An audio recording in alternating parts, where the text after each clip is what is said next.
আজকে বিধানসভায় প্রশ্ন উত্তর পর্বে রাজ্যের মাননীয় মন্ত্রী বেচারাম মহাশয়কে জিজ্ঞাসা করলাম যে ভাঙড়ের চাষিদের স্বার্থে হিমঘর নির্মাণ হওয়ার কথা ছিল, কতদিনের মধ্যে যে চাষিরা সেই হিমঘর থেকে পরিষেবা পাবে, অর্থাৎ হিমঘরে চাষিরা তাদের ফসল রাখতে পারবে। কারণ আমি 2 বছর আগে নভেম্বর মাসের 22 তারিখে 2022-এ এই কোশ্চেন করেছিলাম যে কবে হবে, তখনও বলেছিল কয়েকদিনের মধ্যে হয়ে যাবে। আজকেও আবার পুনরায় কোশ্চেনটা করলাম। দুর্ভাগ্যের বিষয় আজকেও তিনি সঠিক উত্তর সঠিক টাইমটা তিনি বললেন না। পরবর্তীতে রাজ্যের বিদ্যুৎ মন্ত্রীকেও এই একই বিষয়, যেহেতু ওটা আপনার পাওয়ার গ্রিডকে কেন্দ্র করে হয়েছিল, বিদ্যুৎ দপ্তর ওখানে অনেকটা করছে, ওর সাথে জড়িয়ে আছে, সেই বিষয়ে জিজ্ঞাসা করলাম। তিনিও এক্স্যাক্ট কতদিনের মধ্যে ওখানকার চাষিরা এই হিমঘর থেকে পরিষেবা পাবে তার উত্তর দিতে পারলো না। দুর্ভাগ্যের বিষয়, তড়িঘড়ি করে ঘোষণা হয়ে যায়, কিন্তু বাস্তবায়ন করতে বা পরিষেবা পেতে টাইম লাগছে। আমি আশা করব সরকারকে, আজকে যে বিষয়ে আমি আবারও প্রশ্ন করছি, এই প্রশ্নের গুরুত্ব বুঝে দ্রুত ভাঙড়ের চাষিদের স্বার্থে হিমঘরটা আপনার তৈরি হবে এবং চাষিরা সেখানে পরিষেবা পাবে। আজকে মেনশন পর্বে ডেপুটি স্পিকার স্যারের মাধ্যমে রাজ্যের পঞ্চায়েত ও গ্রাম উন্নয়ন মন্ত্রীর কাছে আমি আবেদন রাখলাম, যেভাবে ভাঙড় বিধানসভার 13টা অঞ্চলের 1 নম্বর ব্লকে 3টে, 2 নম্বর ব্লকে 10টি অঞ্চলে আবাস যোজনার সার্ভের নামে দুর্নীতি হচ্ছে, বৈষম্য হচ্ছে, এটাকে বন্ধ করার জন্য।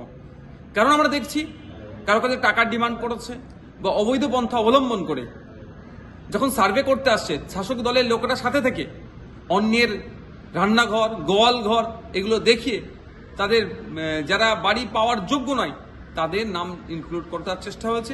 আর যারা প্রকৃত বাড়ি পাওয়ার যোগ্য, যাদের কাঁচা বাড়ি, মাটির বাড়ি, তারা বাড়ি পাচ্ছে না বা তাদের সার্ভে হচ্ছে না। আর যারা আইএসএফ করার অপরাধে বা বিরোধী রাজনীতি করার অপরাধে যারা বাড়ি পাওয়ার যোগ্য তাদেরও নাম কেটে দিচ্ছে। এই প্রসঙ্গে রাজ্যের মন্ত্রীকে আছে আমি আজকে দৃষ্টি আকর্ষণ করছি, তাকে আবেদন জানিয়েছি যে স্বচ্ছতার সাথে হোক, ব্লক লেভেলে একটা কমিটি প্রয়োজনে গঠন করা হোক, ওয়াল পার্টি টাইপের, যেখানে সার্ভের টোটালটাই বিরোধীরা উপস্থিত থাকবে, শাসক উপস্থিত থাকবে, সরকারি কর্মচারীরা উপস্থিত থাকবে। এই প্রসঙ্গে বলেছি।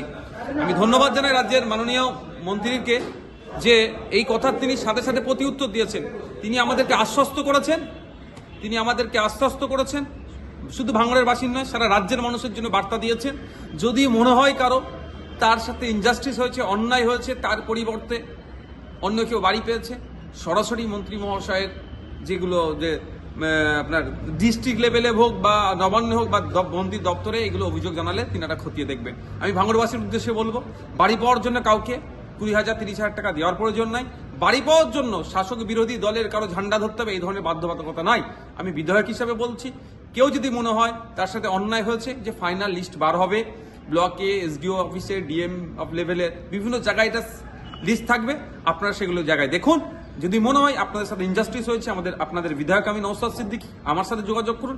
আমি সরাসরি মন্ত্রী মহাশয়ের সাথে যোগাযোগ করে যেগুলো অন্যায়ভাবে হচ্ছে সেগুলোকে বন্ধ করতে হবে। একটা জিনিস খুব ভালো লেগেছে, এই কথার মধ্যে মন্ত্রী মহাশয়ের সাথে আমি পরবর্তীতে আবারও কথা বললাম সরাসরি সামনে গিয়ে, যে তিনি বলেছেন আমাদের লক্ষ্য হচ্ছে যাদের প্রকৃত যারা বাড়ি পায় তাদেরকে বাড়ি পাইয়ে দেওয়া। যে দুর্নীতিগুলো হচ্ছে, যদি জনপ্রতিনিধিরা এগিয়ে আসে তাহলে দুর্নীতিগুলোকে আমরা সহজেই নিরসন করতে পারবো। আর আমি গঠনমূলক রাজনীতি করতে পছন্দ করি, গঠনমূলক সমালোচনা করতে পছন্দ করি।